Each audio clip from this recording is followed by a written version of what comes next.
This is Jonathan Anger here for Pro Boxing Fans. Delighted to be joined by the assassin, James Tennyson. James, how's it going out in Northern Ireland? All good? All good, not too bad. Just getting back in the swing of trains after a good break over Christmas.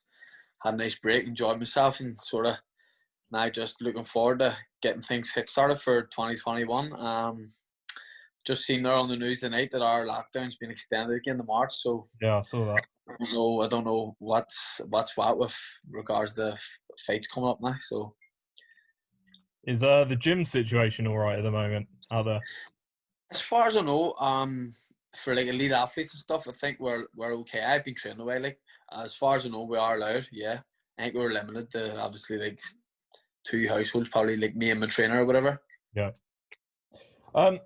Let's talk about let's go back to Fightcam first of all. I haven't spoken to you since then. Good win over Gavin Gwynn. Won the British title. How did you find fighting in Fightcam? You know what? I actually loved it. It was a great experience. Especially with the end to it, nobody really knew what was happening with boxing. So for me to get out, get a win and win another title, it was great for me. Great experience. If I had the opportunity to go and fight in Eddie's Garden again, do it all over again. It was brilliant. I loved it. How do you sum up your win over Gavin Gwynn? Such a brave fighter he is. That you got the stoppage win in the end. Yeah, I got the stoppage win. I was happy to get the stoppage win. Gavin Gwynn, he's a tough lad. Comes forward. I think he'll give most guys a nightmare every night. I think they call him the Welsh Mexican or something. He comes and he has a go. And he's a real worthy, tough enough opponent. So for me to get the stoppage, it was great. Followed that up with your win over Josh O'Reilly in just a round. As soon as those right hands land, it's pretty much good night. Do you know what? I was actually very surprised that the fight went that quick. The quicker the better, obviously, for me. But great win. He was 16-0. He was ranked above me in the world rankings.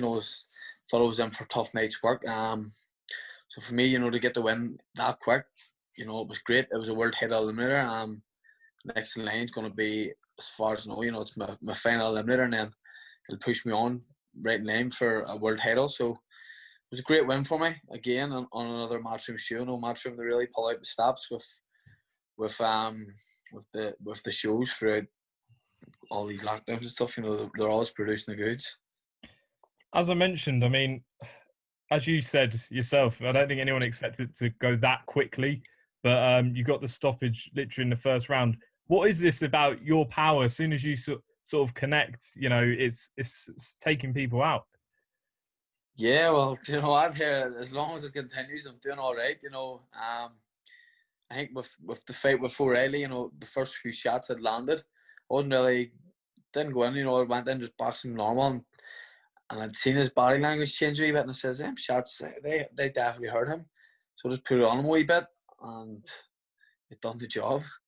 Did you? Yeah, as you say, did you realise that those shots were hurting him, or how do you know as a fighter when it's time to try and get the stoppage?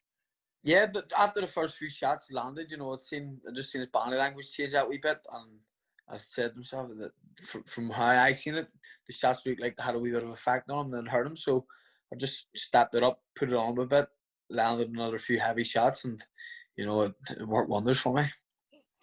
I mean, so much talk right now about the lightweight division, red hot at the moment.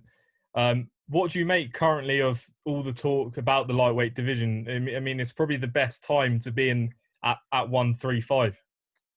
Absolutely. The lightweight division's red hot at the minute. It's a talking place. For me to have my name in the mix amongst them guys, it's great. I'm just, this year I would like to get my final eliminator out of the way and get one of them big names. That's my aim for this year, all being well. I know in the aftermath there was talk about you and Jorge Linares in Belfast. He said on Twitter, he responded saying he's up for it coming to the UK. Yep. Has there been any discussions you can tell us on that fight? Is that the most likely fight?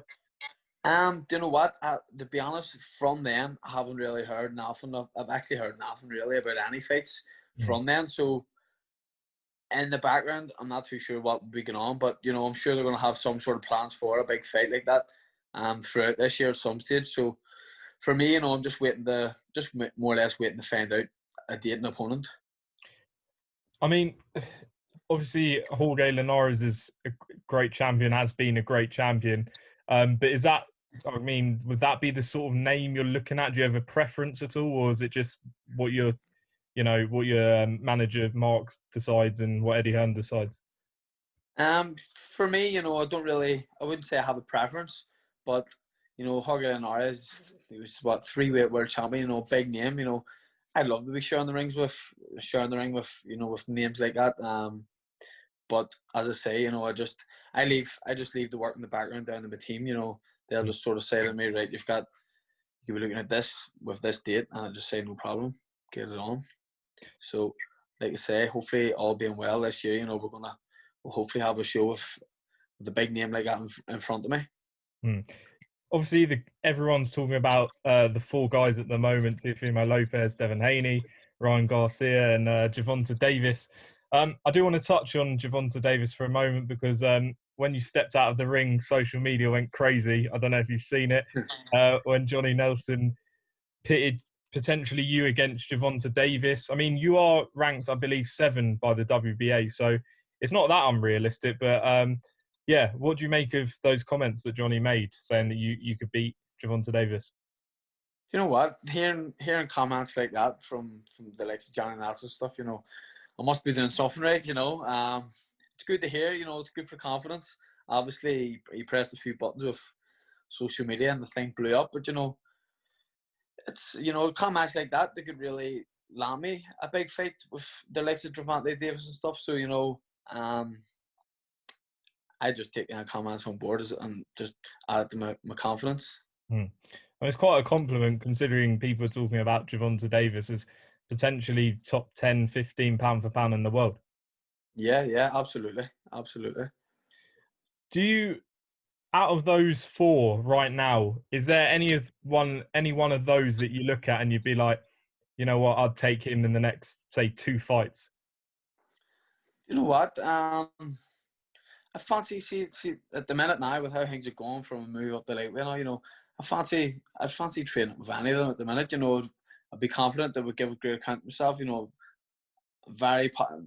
winnable fights for me, I'd say. Very winnable. Just a matter of getting me opportunity and putting myself in a position to be able to fight with them guys.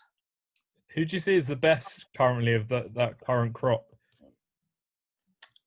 You gotta give the Teofimo Lopez. He just went and dethroned Lomachenko. He's got all the belts. He's undisputed. So I'd say he's definitely top man at the weight, and he's in the position that we all want to be in. I mean, a lot of people also talking about the possibility of Ryan Garcia against Gervonta Davis. Is that a fight you'd want to see? How do you think that would end? I think Gervonta Davis probably too much for what do you call him? Ryan Garcia. Yeah. Ryan Garcia. Ryan Garcia.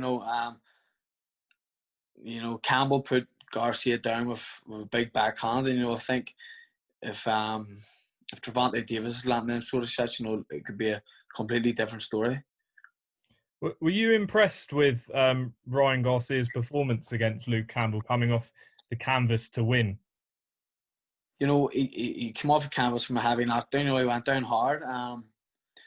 To come back from a knockdown like that, he gave a great account of himself. He showed plenty of improvements from his move to Canelo's team. So they're going to be putting great work of him. I'm sure he's going to keep showing improvements. But yeah, it was impressive. You're obviously training out in what you call the Belfast Cronk.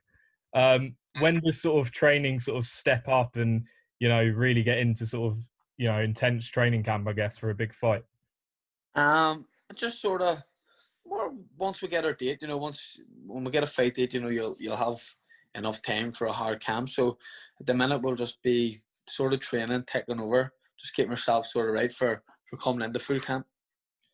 Are you in any rush? Because I mean, you look at obviously those names as we mentioned, and people do in the UK want to see you face them and see if see if you can beat them. But are you in any sort of rush to face them, or are you just happy to sort of let it come naturally in the next sort of few fights? Yeah, no, I'm in no rush. I think these fights will happen if people want them to happen, if people want to see them. And for me, I'm in no rush. I'll just take what's in front of me, and then you just get your win and you just push on, and the fights will come. It's just when they'll come. I'm in no rush. I'm enjoying myself. It's the main thing. Yeah. Well, it's impressive nonetheless. I mean, 5 wins at lightweight. You're really coming into your own at the weight. Are you feeling more and more comfortable with every fight? Yeah, from moved up. Do you know what? When I moved up the lightweight, I was more or less a fully blown lightweight. When I was at super featherweight, I was cutting mad weight. It's actually crazy the amount of difference that then couple of pounds makes. So whenever I was doing super featherweight, it was killing me off. It was drained. Moved up, and things are going great for me. Going from strength for strength. I'm performing and hitting a lot harder and a lot better. So the move up's done me good. Um, I'm very comfortable. So far so good. And how are you seeing your sort of fan base grow with every win, with every knockout? Are you seeing sort of a growth in your fan base and people talking about you more? Yeah. My fan base is building up a good bit now. There is a lot more talk about me, even on my social media, like my following. It's near enough doubled from the last couple of wins. So everything's, it's all increasing. Mm. It's good to see. I guess the only disappointing factor with a possible mega fight at this stage is the lack of crowds at the moment. If you wanted to face, someone in Belfast, would that be a consideration if you were fighting, potentially a Linares or anyone of that caliber? Well, I've seen a lot of talk over social media about Belfast showing Jorge Linares and stuff. That would be something, for me to fight a big show in Belfast against the likes of Jorge Linares. That's what you're working for. But like you say, with there being no crowd stuff, will it be possible? I don't know. Hmm. So it's just a waiting game, I guess, at the moment. Just a Yeah, waiting game, it's sort of the unknown for everyone. we're in For lockdown, me, for God's sake. last year, my fights were all away and behind closed doors. So for bringing a crowd in at the minute, it's the unknown. Obviously, they're bringing these vaccines and stuff out, so it's just how quick they can really get control of things. Hmm. James, just a couple more. I wanted to just touch on a new addition to the Dunlop team, Nick Mccarthy. Tell us a bit about him. He's in the gym, I think, with you guys. Yeah, tell us what we can expect from him. Yeah, we were in the gym last night. We were working Campbell, away. sorry. It's the first time meeting the big guy. He's a man mountain. He's a big lad. Was talking with Tony and Dan, the two trainers, and they says he hits hard. He's going to be a handful, like so. I'm expecting to see some big things from him. Obviously with Mark and Lap, Mark's good with his fighters and he puts the work in. So I would say Mark will have the guy pretty busy, and hopefully we'll see some big things from him. This is a bit of a random question, but do you struggle to get sparring partners at all? Um, you Your know, power. I'm not too sure, to be honest. I would need to ask Tony that. Tony would more or less sort of almost sparring for me. We've done my last lot of camps. You know what? We haven't really needed to look for sparring. We've been sparring down in the Celtic Warriors gym. We've been getting plenty of good rounds down there with Niall O'Connor, Jesus and stuff. They've got a lot of guys down there. And we're getting great work down there. So I haven't really needed to look too much for sparring. Just the last couple, James. A lot of talk has been around Anthony Joshua and Tyson Fury potentially happening in the spring. What's your thoughts on that? It's going to be a huge fight. The money that's going to generate is crazy. For me, I was actually sort of borderline of it. I was actually asked that question before, and I says it's like Joshua's either going. I'd say Joshua will probably have Matt out to win the fight. It'll be Joshua by knockout, or else Tyson Fury's just going to dance around and pick ahead of him. All right, James, really appreciate you jumping on. Last little message for your fans and how we follow you. On my social media page, Yeah. James T931. I think it's more or less the same on my Instagram, my Twitter, and then I'm just James Tennyson on Facebook. Hopefully I'll have a big fight lined up shortly for everyone to tune into. Can't wait. James Tennyson, really appreciate your time, and hopefully we'll catch up again soon. Thank you very much, bud. Cheers.